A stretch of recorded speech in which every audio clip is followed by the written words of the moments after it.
americano, el Instituto de Historia e Investigaciones Estéticas de la FADU. Mario Sabugo, el director, está por llegar ahora. Ustedes saben que uno, cuando presenta un proyecto de investigación, tiene que asentarlo a algún departamento, y como lo nuestro realmente es una investigación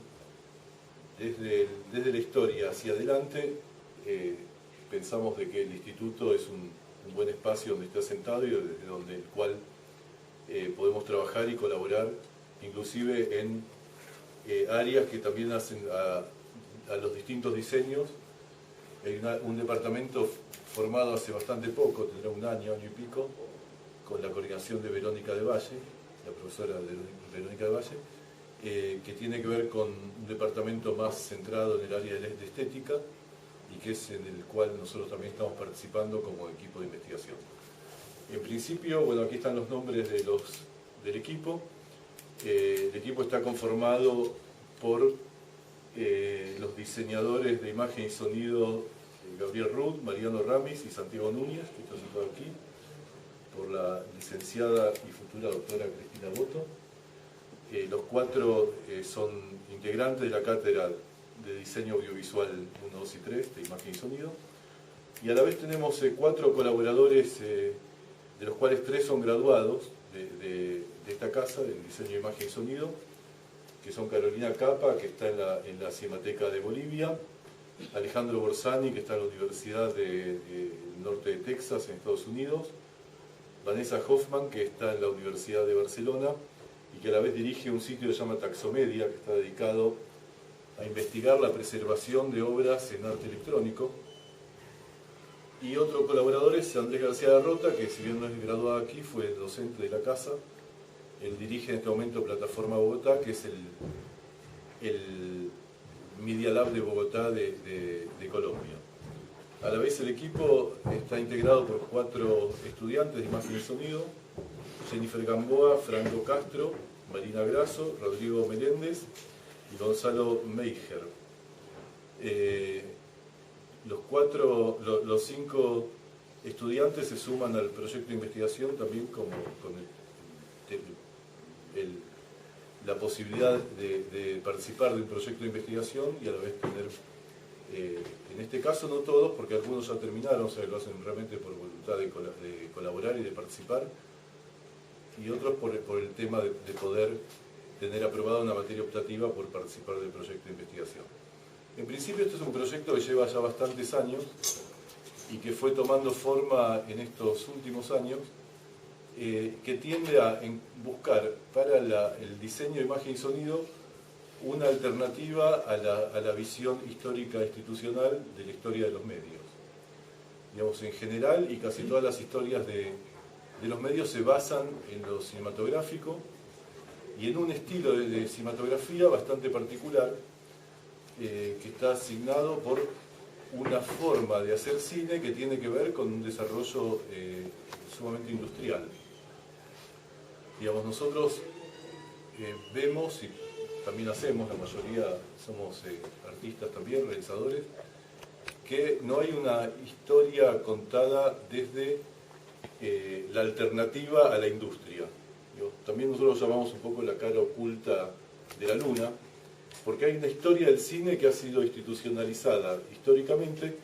y que tiene que ver con una evolución del lenguaje cinematográfico muy ligado a una forma de hacer cine, a una forma de desarrollar un lenguaje cercano a las narrativas literarias más tradicionales. Y esto no es inocente, digamos, nosotros discutimos bastante dentro del grupo personajes que a veces parecen muy importantes o fundamentales dentro de la historia del cine, como pueden ser los hermanos Lumière, que muchos dan como el inicio de lo cinematográfico desde la aparición de sus inventos. Nosotros lo discutimos bastante esto, en el sentido de que consideramos que hay experiencias anteriores a los Lumière muchísimo más interesantes que los Lumière mismos, y que los Lumière en realidad lo que hacen es inventar un dispositivo, que después lo vamos a desarrollar un poco más, que como todo dispositivo no es inocente, sino que conlleva una ideología por atrás, y esta ideología, en cuanto a sacar el cine de la feria, del espectáculo popular, y llevarlo a la sala burguesa, contiene una estructura o requiere una estructura de lenguaje cercana o muy similar a la estructura narrativa del teatro clásico. Digamos, la situación del eje para la construcción cinematográfica tiene que ver con las entradas y salidas de cuadro, el espacio negro por afuera del cuadro tiene que ver también con esta caja teatral italiana, la forma de disposición del público, etc. Y esto no es inocente porque los Lumière buscaban desarrollar una industria y cautivar un público que pagara más que el público popular, que pagaba unos centavos por el espectáculo de la imagen en movimiento en la feria, que tenía otras connotaciones a la sala, a lo que después va a ser la sala cinematográfica. En este sentido hay experiencias simultáneas o previas a lo de los hermanos Lumière que a nosotros nos parecen mucho más ricas e interesantes en cuanto a llevar adelante lo que Ricciotto Canudo explica en su manifiesto de las 7 artes de 1911, una forma específica de construcción de discurso a través de las imágenes en movimiento que no esté tan ligada, como mismo dice Canudo, a ciertas estructuras clásicas del relato y sobre todo tan pegado a la literatura naturalista. En este sentido, las historias generales del cine, las que se usan en casi todas las carreras de medios audiovisuales, imagen y sonido, cine, etc., son todas bastante similares y, como decía, toman la primer parte de la evolución cinematográfica como una especie de experimentación dejada de lado prontamente por una estructura de lenguaje estructurada de una forma que tiene una connotación ideológica muy clara. Para hacer inclusive, cuando nosotros debatimos no solo los dispositivos, sino la forma de exhibición cinematográfica, también en esto vemos que hay un espacio de investigación y de análisis muy interesante, porque en la medida en que, voy a tomar por ejemplo, después cuando naveguemos el sitio lo vamos a ver en forma más específica, en la medida en que el arte, la filosofía, digo, en muchas de sus variantes, ¿no es cierto? La filosofía empiezan a romper con ciertas estructuras clásicas narrativas, inclusive la perspectiva renacentista en cuanto a la pintura, la aparición de las señoritas de Avignon de Picasso de 1905 es simultánea a Méliès en 1905, ¿no es cierto? Entonces, cuando empezamos a ver que todas estas rupturas empiezan a aparecer, el cine es el que restablece toda esta forma de estructura visual. La perspectiva renacentista, la ley de los tres tercios para la composición, la narrativa lineal, principio, desarrollo y fin. O sea, el cine viene a perpetuar algo que el arte estaba rompiendo. El cine hablo institucionalizado, ¿no es cierto? No el cine en general. Y en este sentido también tenemos como especie de hipótesis que en la medida que la filosofía empieza a cuestionar ciertas verdades únicas, ciertos principios religiosos, etc., hay una sustitución de la iglesia por el cine. Digamos, es casi la misma estructura narrativa, inclusive las primeras obras que se adaptan de la literatura universal son la Biblia y los relatos bíblicos, la vida de Jesús, etc. O sea, hay una connotación ideológica determinada, es decir, esta es la forma de hacer cine y esto es lo que sustituye a aquello otro. ¿Se entiende? Entonces, las grandes naves, la repetición de la estructura de la iglesia a la estructura cinematográfica, y después aparecen otras cuestiones relacionadas, como por ejemplo el Star System, las grandes estrellas, ¿no? Creer en estos ídolos, o sea, cuando ciertas verdades empiezan a romperse, aparecen estas otras para perpetuarlas. Por lo tanto, ahí hay un condicionante ideológico, es decir, ¿por qué una industria se mueve tanto e impone una forma de hacer? Entonces, todo lo que no tenga que ver con esa forma de hacer queda en toda la historia del cine absolutamente descartado. Toda la historia de la cinematografía experimental, que parece que aparece en los años 20 en las vanguardias históricas, algunas experiencias de Duchamp o de Man Ray, etc., están reseñadas en la historia del cine y se termina ahí. No existe más lo experimental, no existe más lo no lineal, no existe más lo no narrativo, no existe más la experimentación. Sin embargo, nosotros lo que tratamos de llevar adelante en el proyecto de investigación es justamente demostrar de que eso fue el nacimiento de algo que hasta hoy está presente y que finalmente, desde los años mediados de los 50, 60 en adelante, con el surgimiento de la electrónica, la televisión, el video y posteriormente las artes digitales, estas basan toda su estructura de generación de discurso en aquellas experiencias que las historias del cine descartan. O sea que hay una continuidad en lo que nosotros podemos identificar hoy como ciertas experiencias de net art, bioart, videoarte, cine expandido, instalación, etcétera, que tienen su origen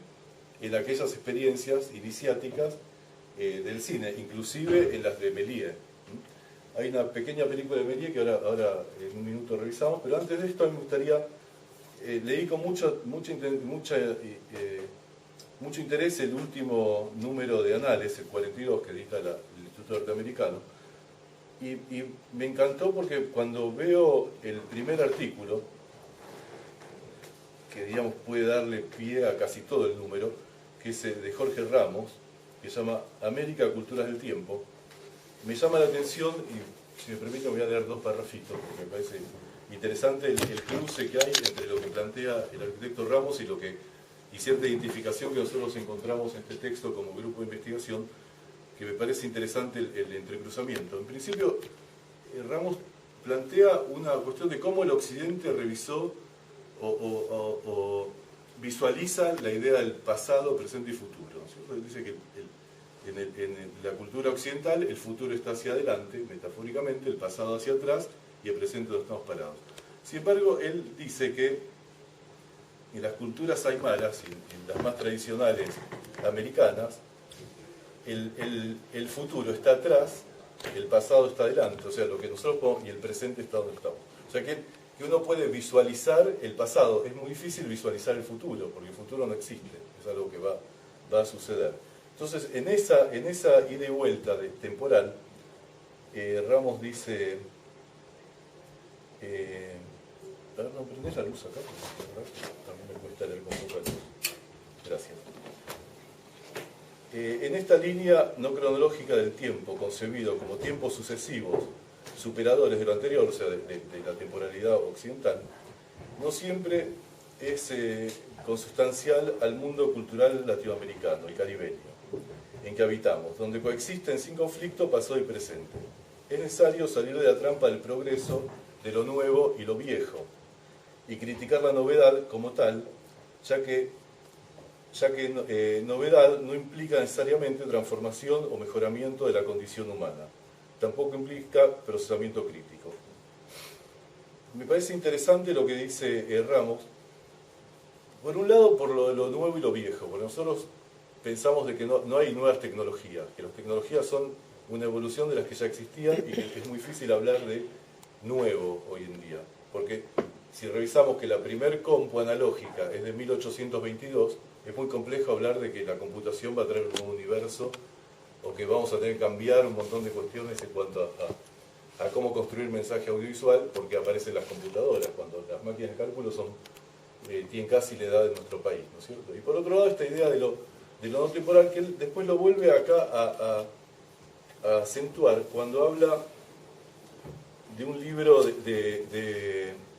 el crítico francés suizo, y reseña de un libro titulado Espacio, Tiempo y Arquitectura, donde propone una relación estrecha entre ciencia y modernidad artística europea, colocando el cubismo en primera línea. Porque para nosotros es muy importante, como decía, ese momento de 1905 en que da inicio con la señorita Viñón el cubismo, Picasso con el movimiento cubista. Y dice, citándolo a Guédon, la presentación de objetos desde varios puntos de vista introduce un principio que está estrechamente ligado a la vida moderna, la simultaneidad. Es una coincidencia temporal que Albert Einstein comenzase su famoso artículo sobre la electrónica de los cuerpos en movimiento en 1905 con una cuidadosa definición de la simultaneidad. Para nosotros estos datos son súper importantes porque en la medida en que vamos a reseñar la historia de los medios que construyen de manera no lineal y, como decimos, culturas de códigos abiertos, estamos también apuntando a que hay otra forma de enseñar, de construir, de ver al producto audiovisual, que no necesariamente tiene que ver con las estructuras clásicas lineales, ¿cierto? Tiene que ver más con esta idea perceptiva de lo simultáneo, digamos, todo sucede al mismo tiempo y no hay una idea lineal de que el tiempo se mide de forma occidental, ahora, después, empieza ahora, sigue, y tiene un final, sino que hay una cuestión de simultaneidad que tiene que ver con los medios interactivos y con la idea de esta visión, múltiple visión de un solo acontecimiento, que se relaciona mucho con las ideas de las instalaciones y lo que son las experiencias más, digamos, expansivas del discurso o de la forma de construcción audiovisual. Entonces, frente a esta vacancia que nosotros notamos de falta de material histórico, bibliográfico o generar una historiografía complementaria a la del cine institucional, es donde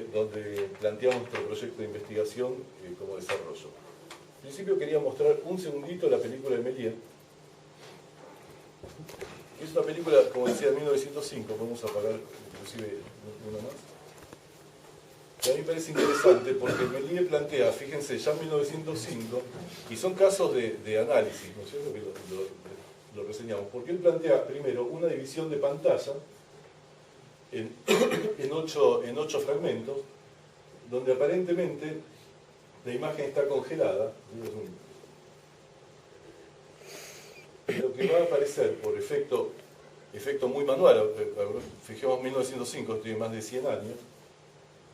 lo que va a hacer es generar una especie de imagen latente. Digamos, si esto fuese una pantalla de compu, hoy en día para nosotros dividir un cuadro en 8 o ver 8 cosas simultáneas no es una sofisticación, pero pensemos en este momento, y donde esa imagen latente se va activando en la medida que la historia lo necesita, o sea, se activa y se desactiva, se congela y se descongela, y empieza a haber interacción entre los cuadros que estaban desconectados. O sea que no solo está planteando una división de cuadros, una idea de latente y no latente, activado y no activado, sino también relaciones entre las imágenes. Pero no solo esto, en este pequeño ejemplo de Méliès, que hay otras películas que también nos valen de buenos ejemplos, lo que va a estar planteando el autor es una construcción hacia el fondo de la imagen, no hacia los costados como es el cine tradicional, que trabaja con el fuera de cuadro y la ley de 180 grados, o sea, la puesta típica de cámara. Sino que él está planteando un primer campo de acción, o layer, lo podríamos llamar hoy, una primera capa de acción, que es esta de la vereda, una segunda, la de los afiches, y vamos a ver que mientras continúa la narración, aparece un último campo de acción que está atrás de los afiches y que aparece más al final. O sea que construye, como construye los medios electrónicos, hacia el fondo de la pantalla y no hacia los costados. Y esto tiene que ver con el dispositivo. El hacer clic, lo electrónico, digamos, la sustitución de la proyección por lo electrónico, lo que emana imagen y lo que recibe y rebota imagen, también tiene connotaciones narrativas y discursivas. Lo electrónico va a construir hacia el fondo de la imagen por esta idea de que los electrones vienen hacia nosotros. O sea, la imagen viene hacia el espectador y no como en el caso de la proyección, que cae sobre la proyección y rebota sobre el espectador. Entonces ahora vamos a ver cómo aparece un último layer, que es este, donde descubre una capa anterior a todo lo que veníamos viendo. Entonces, Méliès en 1905, con muy pocos recursos, construye discurso de una forma innovadora, que va a ser negada por la cinematografía institucional, o lo que se llamó después los medios de representación institucional,